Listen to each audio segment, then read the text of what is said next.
Hello guys, welcome to Debojyoti RoboBlogs. Here we are going to create a playlist on power systems. But today we'll be talking about unsymmetrical fault analysis. I'll be dealing this topic in three parts. So let's begin.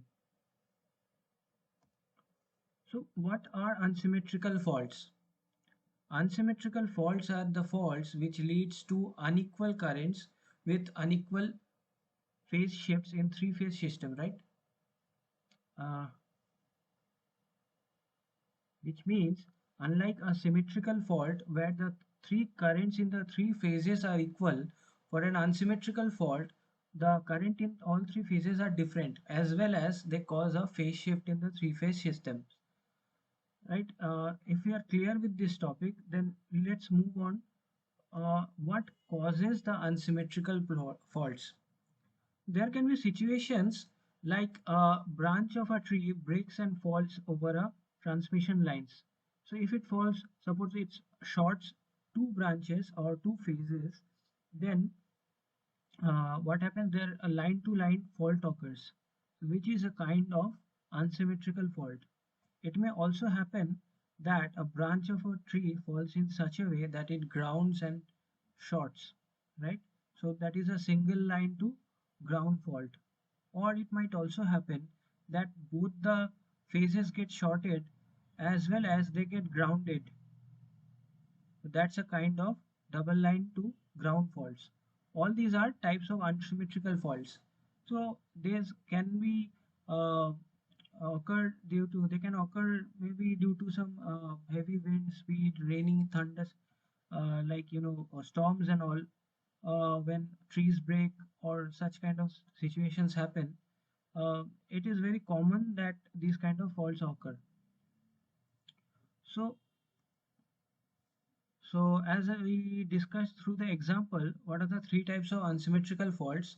These are single line to ground fault, line to ground fault, that is double LG, and line to line fault. Right? Today we'll be discussing only on single line to ground fault. Right? So let's move to the next page. So single line to ground fault, this is the diagram to explain how it occurs. So what happens in the single line to ground fault, as I mentioned, one of the phase gets grounded or shorted to the ground, right? So one assumption is made for analysis of this kind of fault that the line was initially not under load.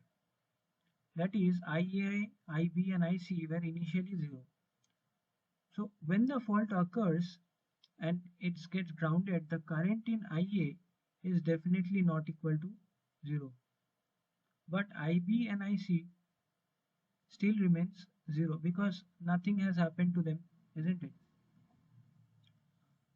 Let's make this VA into EB because that's a source generating side. So let's make it E for better understanding. So how are we going to analyze this? For analyzing this, we know the equation of the positive, zero and negative sequence currents and their relation to the line currents. How is it? So IA0, IA1, IA2, that is equal to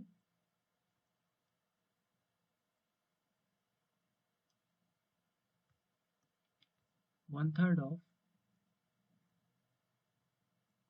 1 alpha alpha square 1 alpha square alpha. So this is actually A inverse into IA. IB is 0 here, right? And IC is also 0. So on solving this, what we get, IA0 is equal to IA1 is equal to IA2 equal to 0. Sorry, not 0. That is equal to one third of IA. One third of IA. So hence the three sequence currents are equal. mind it, the sequence currents are equal, not the phase currents, right? IA, IB and IC, they are not zero, but the sequence, that is IA0, IA1 and IA2 are zero. Now all the sequence currents are equal, which means that the circuit is in series, that the sequence currents or the sequence network is in series, isn't it? So what is the voltage across this? VA is actually equal to IF into ZF. Now what is IF? If this is IA, which is flowing here, from this equation what we get, IA is equals to 3 times of IA1, isn't it? So we can write it as 3IA1 into ZF, or it can be written in way IA1 into 3ZF, isn't it? So let's make the sequence circuit. How can we write it?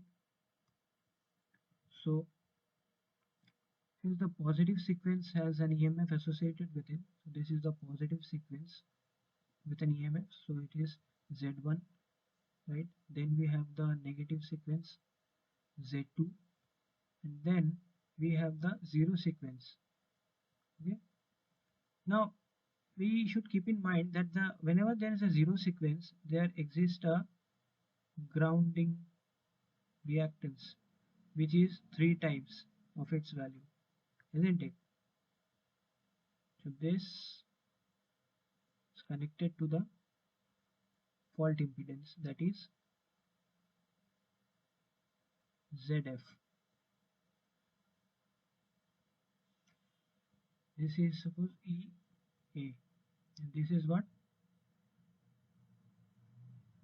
IA1. So it's in series that the same IA1 current flows through all the sequences, isn't it? So what we find, if IA1 is flowing through here,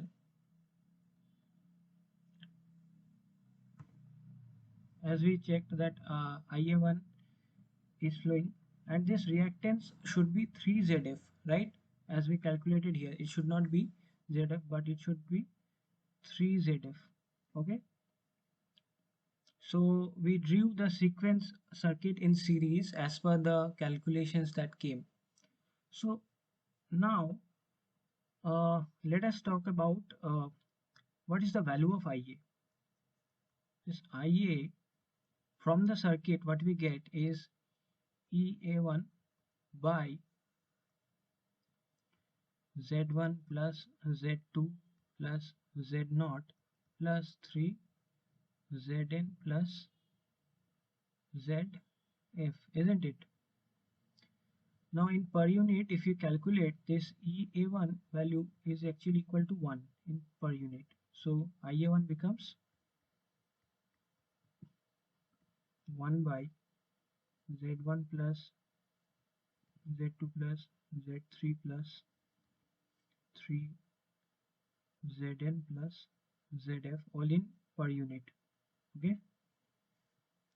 So we can easily find the fault current from here, as per the previous calculations, but this is equal to 3 times of IA1, isn't it? The fault current is equal to IA, which is also equal to 3 times IA1.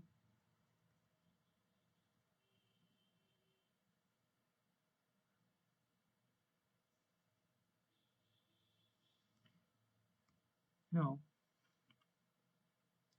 we have got this. So easily we can find the value in amperes by multiplying it with the base values, right? So let's talk about the short circuit MVA in per unit. Since the EA is already 1 per unit, so the short circuit MVA is going to be IA1 PU, isn't it?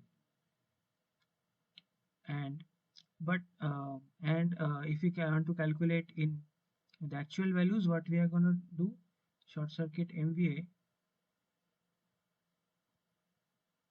is equal to IA1 in per unit into the S base value, right? So this is going to give me the short circuit MVA value.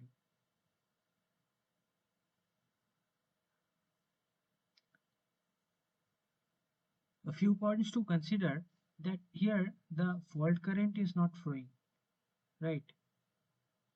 It is not the fault current that we should show here. It is the IA1 that is flowing through here. The fault current is actually the 3 times of IA1, right? Okay. So in this way we can analyze the single line to ground fault. In the next part of the lecture we will cover double LG and double line to line faults. So if you like the lecture, please like, share and subscribe to this channel. Gradually I'll be covering more topics in a better way, and please do give feedback regarding this topic. Thank you.